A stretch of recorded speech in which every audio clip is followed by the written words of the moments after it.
নমস্কার, নিউজ 18 বাংলায় স্বাগত। মিমি রয়েছে আপনার সঙ্গে। নজর রাখবো অবশ্যই নরেন্দ্রপুরের দিকে। নরেন্দ্রপুরে 1.5 দিন পার হয়ে গেছে ভয়াবহ অগ্নিকাণ্ডের। এখনো ধিকি ধিকি জ্বলছে আগুন, পকেট ফায়ার এখনো রয়েছে। এখনো পর্যন্ত 8 জনের মৃত্যুর খবর পাওয়া যাচ্ছে, নিশ্চিত করা গেছে। 8টি দেহ উদ্ধার হয়েছে। কুলিং প্রসেস চলছে। ঘটনাস্থল থেকে নমুনা সংগ্রহ করছে ফরেনসিক টিম। কি পরিস্থিতি এই মুহূর্তে সরাসরি কথা বলবো, রৌনক রয়েছে সঙ্গে। রৌনক,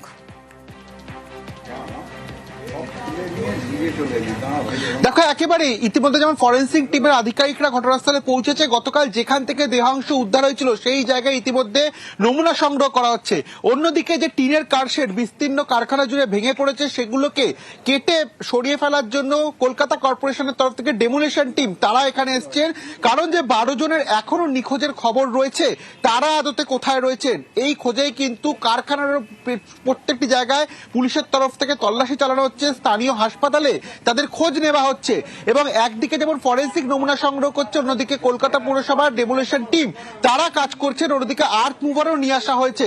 অর্থাৎ যে রেস্কিউ অপারেশন, এই 12 জনের হদিশ পেতেই কিন্তু পুলিশ এখনো চেষ্টা চালিয়ে যাচ্ছে এবং এখনো পর্যন্ত বেশ কিছু জায়গায় কুলিং প্রসেস চলছে, যে কারণে সেই জায়গায় এখনো ফরেন্সিকের আধিকারিকরা নমুনা সংগ্রহ করার জন্য প্রবেশ করতে পারেননি। মূলত যে মোমোর যে গোডাউন ছিল সেইখানে এখনো কুলিং প্রসেস চলছে, সেখানে এখনো পর্যন্ত ফরেন্সিকের আধিকারিকরা পৌঁছতে পারেননি। এবং ইতিমধ্যে এই ঘটনাকে কেন্দ্র করে যে বিষয়টি সামনে আসছে, যে এই কারখানাগুলিতে যথাযথ কোনো অগ্নি নির্বাপক ব্যবস্থা ছিল না, ফায়ারের তরফ থেকে কোনো রকম লাইসেন্স দেওয়া হয়নি। তারপরেও দীর্ঘদিন ধরে কিভাবে এই কারখানা এখানে তাদের ব্যবসা চালিয়ে যাচ্ছিল, এরকম ভাবে অবৈধভাবে কি করে তারা কারখানা গড়ে তুলেছিল একাধিক প্রশ্ন সামনে এসছে।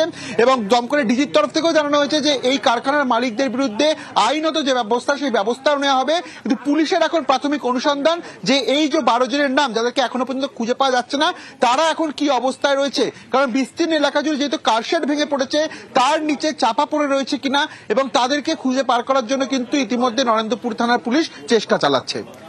ধন্যবাদ রৌনক। নরেন্দ্রপুরে বিধ্বংসী আগুনে এখনো 8 জনের মৃত্যু হয়েছে বলে নিশ্চিত করা হয়েছে। জোড়া গোডাউনে আগুনে মৃত্যু আরো বাড়ার আশঙ্কা রয়েছে। নরেন্দ্রপুরের এই অগ্নিকাণ্ডে এখনো অনেকে নিখোঁজ।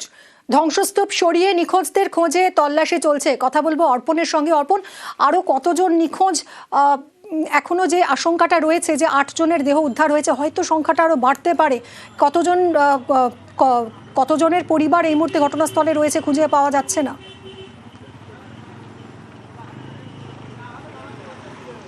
দেখো, যেটা পুলিশ জানাচ্ছেন যে গতকাল থেকে আজ পর্যন্ত তারা 27 জন নিখোঁজের তালিকা পেয়েছেন, যার মধ্যে নরেন্দ্রপুর থানাতে এসে ইতিমধ্যেই সকাল থেকে যে সংখ্যাটা ছিল সেই সংখ্যাটা বেড়ে 15 জন হলো। অর্থাৎ 15 জনের পরিবার তারা নরেন্দ্রপুর থানাতে এসেছেন এবং তাদের যে ডকুমেন্টস জমা দেওয়ার কথা বলা হয়েছে সেই ডকুমেন্টস তারা জমা দিয়েছেন এবং একের পর এক পরিবার তারা আসছেন। কারোর সঙ্গে শেষ কথা হয়েছিল রাত্রি পর্যন্ত, মধ্যরাত পর্যন্ত কথা হয়েছে এবং কয়েকজন তারা জানিয়েছেন যে মৃত্যুর আগে বাঁচানোর জন্য তার স্ত্রীকে পর্যন্ত ফোন করেছিলেন। তাদের পরিবার এসে এখনও পর্যন্ত তার স্বামী এবং কারোর দাদা কোথায় রয়েছে সেই শেষ যে নিশ্চিত যে এখানে রয়েছে বা মৃত্যু হয়েছে সেটা কিন্তু তারা এখনও পর্যন্ত জানতে পারছেন না। পুলিশের পক্ষ থেকে এখনও পর্যন্ত জানানো হয়েছে যে দেহাংশ উদ্ধার হয়েছে, বেশ কিছু দেহাংশ উদ্ধার হয়েছে, কিন্তু সেই দেহাংশ কার সেটা কিন্তু বোঝার মতো পরিস্থিতি নেই। কারণ সমস্ত দেহাংশই দলা পাকিয়ে গিয়েছে এবং সেই দেহাংশ পুরুষ না মহিলা সেটাও কিন্তু বোঝা সম্ভব হবে না, এতটাই দলা পাকিয়ে গিয়েছে। ইতিমধ্যেই বারুইপুর পুলিশ জেলার পুলিশ সুপার তিনি ঘটনাস্থলে গিয়েছিলেন। নরেন্দ্রপুর থানার পুলিশ আধিকারিকের সঙ্গে তিনি বৈঠক করছেন এই মুহূর্তে এবং যে পরিজন যাদের এখনো পর্যন্ত নিখোঁজ রয়েছেন তাদের যে পরিজন আসছে তাদের সঙ্গে তিনি কথা বলছেন কিভাবে পুরো প্রক্রিয়া দ্রুততার সঙ্গে শেষ করা যায় সেই বিষয়ে তাদেরকে আশ্বস্ত করা হচ্ছে। কারণ কয়েকজনের পরিবার যখন পুলিশের তরফ থেকে ডিএনএ টেস্টের জন্য তাদেরকে ফোন করার কথা বলা হয় তখন তারা ক্ষোভ উগরে দেন।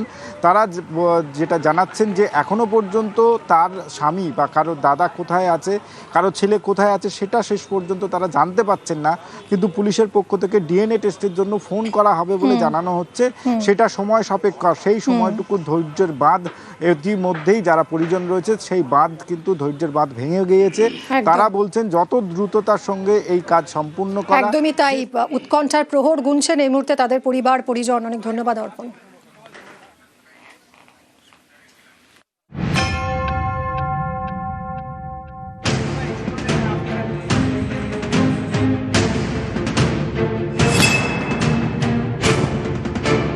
রবিবার রাত ৩টে ইএম বাইপাসের কাছে নরেন্দ্রপুরের নাজিরাবাদে বিধ্বংসী আগুন। স্থানীয়দের দাবি, প্রথমে আগুন লাগে একটি অনলাইন খাবার সরবরাহ করা সংস্থার গোডাউনে, সেখান থেকে পাশের ডেকোরেটার্সের গোডাউনে। নরেন্দ্রপুরে পৌঁছয় দমকলের গাড়ি, একে একে 14টি। অভিযোগ, সরু রাস্তার কারণে ভেতরে ঢুকতে বেগ পেতে হয়। বিধ্বংসী আগুনে গোডাউনের দেওয়ালে ফাটল ধরে, গোডাউনের টিনের ছাউনির একাংশ ভেঙে পড়ে, পুড়ে খাক হয়ে যায় গোডাউনের ভিতরে থাকা বাইক। আগুন লেগেছে পাশের যে একটা ডেকোরেটর আছে, ওই ডেকোরেটর ওখানে। এটা আমাদের একটা warehouse, dry warehouse, এখানে প্যাকেজিং স্টোর থাকে। এর আগেও একবার হয়েছিল এখানে ছোটোখাটো একটা আগুন লেগেছিল, তো সেগুলো আমাদের স্টাফ যারা ছিল তারা গিয়ে আগুনটা নিভিয়েছিল। তারপরে আমরা কমপ্লেনও করেছি এদেরকে যে এইভাবে রাখা যায় না। পাশাপাশি দুটো গোডাউনে আগুন, আটকে পড়েন 2 গোডাউনেরই বেশ কয়েকজন কর্মী, তাদের মধ্যে একজন পঙ্কজ হালদার। কারো পাওয়া যাচ্ছে না, উনি আমার জামাই হয়। ফোনে বলেছিল আমাকে বাঁচান, এই ফোনটা আমরা শুনেছি। আপনার কে? আমার জামাই হয়, এখানে 15 বছর ধরে কাজ করছে। আগুনে ঝলসে মারা যান বেশ কয়েকজন গোডাউনের কর্মী। দুপুরে নরেন্দ্রপুরে যান রাজ্যের বিদ্যুৎ মন্ত্রী অরূপ বিশ্বাস। প্রায় 11 ঘন্টা পরে আগুন নিয়ন্ত্রণে আসে। তারও বেশ কিছুক্ষণ পর ভেতরে ঢুকে দমকল, ততক্ষণে সব পুড়ে ছাই। আগুন তো অনেক আগেই নিয়ন্ত্রণে আছে জানেন, আমরা শুধু পকেট ফায়ার গুলো শেষ করে দিতে চাইছি, আর উল্টো দিকে আমরা কোলাপস স্ট্রাকচারটাকে কেটে আমরা এন্ট্রি নিচ্ছি, কাজ চলছে। ওইগুলো তো সময় লাগবে, কিন্তু আগুন আর নেই। নিউজ 18 বাংলা। নরেন্দ্রপুরের গোডাউনে পদে পদে বেনিয়ম। আজ ঘটনাস্থলে যান দমকল মন্ত্রী সুজিত বসু। ফায়ার অডিট ছিল কিনা দেখা হচ্ছে জানিয়েছেন সুজিত বসু। এফআইআর করে তদন্ত হবে, মন্তব্য দমকল মন্ত্রীর।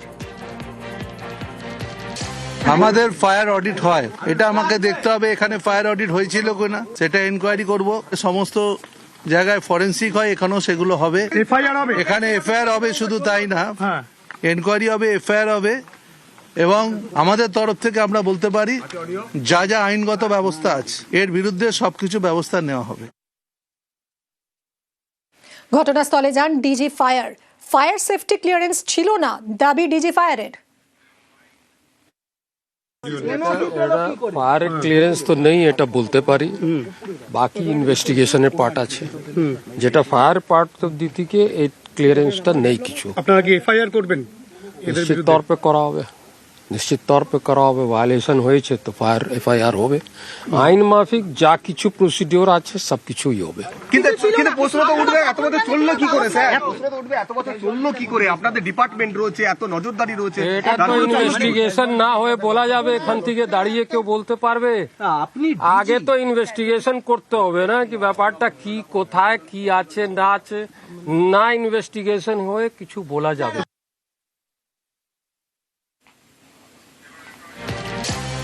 গোডাউনে বিপুল পরিমাণ দাহ্য মজুদ ছিল, তবু ছিল না অগ্নি নির্বাপন ব্যবস্থা। গোডাউনে ছিল না ফায়ার সেফটি ক্লিয়ারেন্স।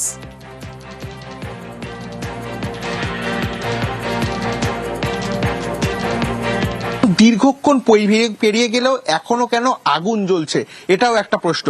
আমার চিত্র সাংবাদিক দীপঙ্করকে দেখানোর চেষ্টা করতে বলবো যে এখনো কারখানায় আগুন বর্তমান, বিভিন্ন জায়গায় পকেট ফায়ার রয়েছে। কেন এই আগুন? কারণ প্রচুর পরিমাণে দাহ্য পদার্থ এই কারখানায় মজুদ।